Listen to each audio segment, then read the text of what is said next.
जौनपुर लोकसभा क्षेत्र से भाजपा के बाद अब अखिल भारतीय हिंदू महासभा ने मंगलेश्वर त्रिपाठी को चुनावी मैदान में उतारा है।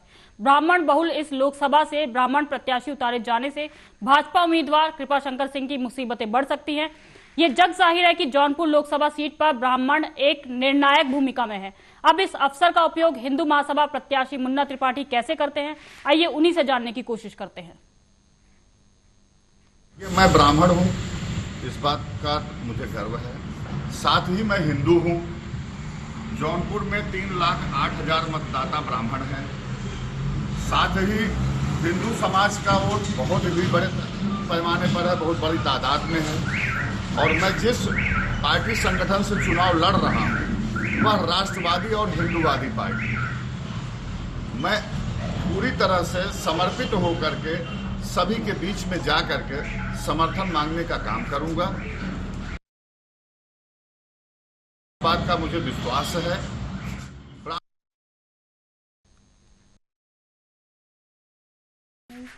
सभी समाज का समर्थन मिल रहा है और सभी लोग साथ जुड़ रहे हैं। यह आने वाले समय में लोगों को दिखाई देने लगेगा। देखिए, मैं ब्राह्मण हूं।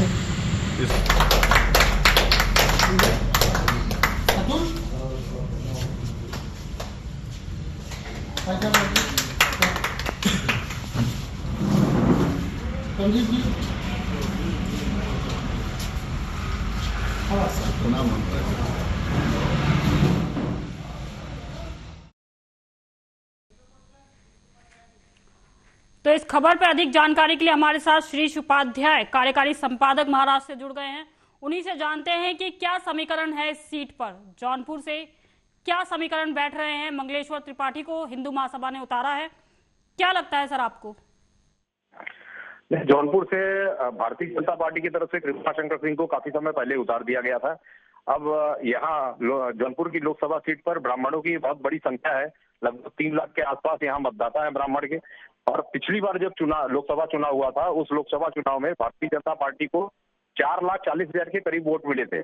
और उस समय के भारतीय जनता के प्रत्याशी केपी सिंह लगभग 80,000 वोट से आ रहे थे।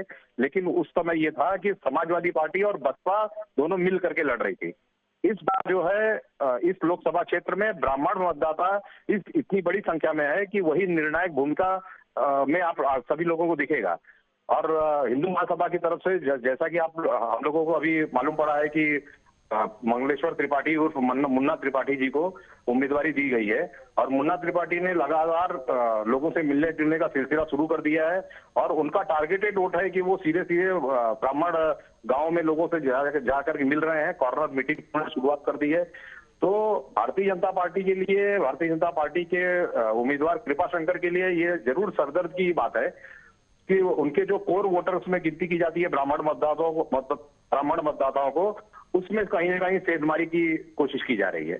जी, कितने जो कहते हैं इस समय कितने मतदाता होंगे, कुछ अंदाजा है आपको? ब्राह्मण मतदाता आप बता रहे कि ज्यादा है, वहां पर कितनी संख्या में होंगे? नहीं, यहाँ पर जैसे मुस्लिम मतदाता लगभग 1,80,000 के आसपास है, उतने ही ठाकुर मतदाता है। यादव मतदाता लगभग 2.5 लाख के आसपास है। और सबसे ज्यादा जो है वो ब्राह्मण मतदाता है, जो 3 लाख के करीब होते हैं जी। तो इस पूरे चुनावी खेल के दौरान ब्राह्मण मतदाता जो है वो निश्चित तौर पर कहीं न कहीं निर्णायक भूमिका में आने वाले हैं। इस बात की जानकारी सभी पार्टियों को है।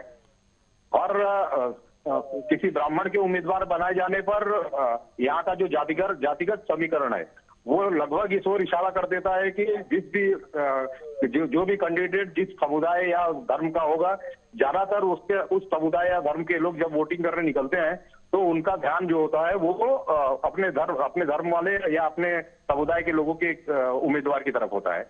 ये बात भी जग जाहिर है कि भारतीय जनता पार्टी का कोर वोटर ब्राह्मण समुदाय है, जिसका फायदा पिछले चुनाव में भारतीय जनता पार्टी को भले न मिला हो, लेकिन उनका जो मत था, मत के अंदर जो संख्याएं थी, वो संख्या में जबरदस्त बाढ़ आई थी, क्योंकि ब्राह्मण एक तरफा भारतीय जनता पार्टी को वोट किया था। इस बात को समझते हुए हिंदू महासभा ने एक ब्राह्मण कैंडिडेट को भी उम्मीदवारी दी है। और ऐसा अंदेशा लगाया जा रहा है कि इस ब्राह्मण कैंडिडेट से कृपाशंकर को अपने चुनावी तैयारियां करने में, चुनावी लड़ाई करने में काफी तकलीफें आने वाली हैं। जी, मंगलेश्वर त्रिपाठी के बारे में आप कुछ बता सकते हैं कि क्या इनका बैकग्राउंड रहा है? ये मंगलेश्वर त्रिपाठी भी कृपाशंकर सिंह की तरह ही उत्तर प्रदेश से रिलेटेड है, लेकिन उनकी कर्मभूमि, दोनों आदमियों की कर्मभूमि जो है वो मुंबई रही है। दोनों पॉलिटिकली भी मुंबई में ही एक्टिवेट रहे हैं। मंगलेश्वर त्रिपाठी अब शुरुआती तौर पर समाजवादी पार्टी से जुड़े रहे हैं। एक बार जब उत्तर भारतीयों के ऊपर हमला हुआ था तो उसका विरोध किए थे, तो मनसे की तरफ से उनको मारा पीटा भी गया था। तो ऐसे कई 2-3 चीजों के अंदर काफी एक्टिव होने के कारण और सामाजिक तौर पे भी मुंबई में काफी एक्टिव है, लोगों के बीच उनके संबंध है।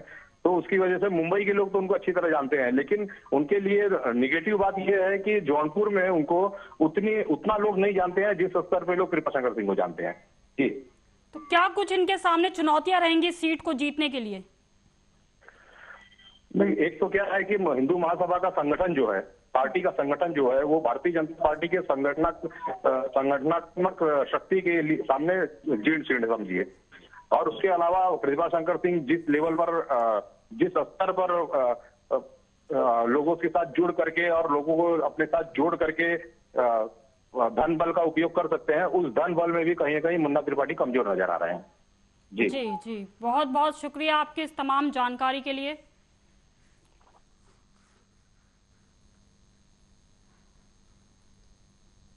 तो जौनपुर सीट से मंगलेश्वर त्रिपाठी को हिंदू महासभा ने उतारा है।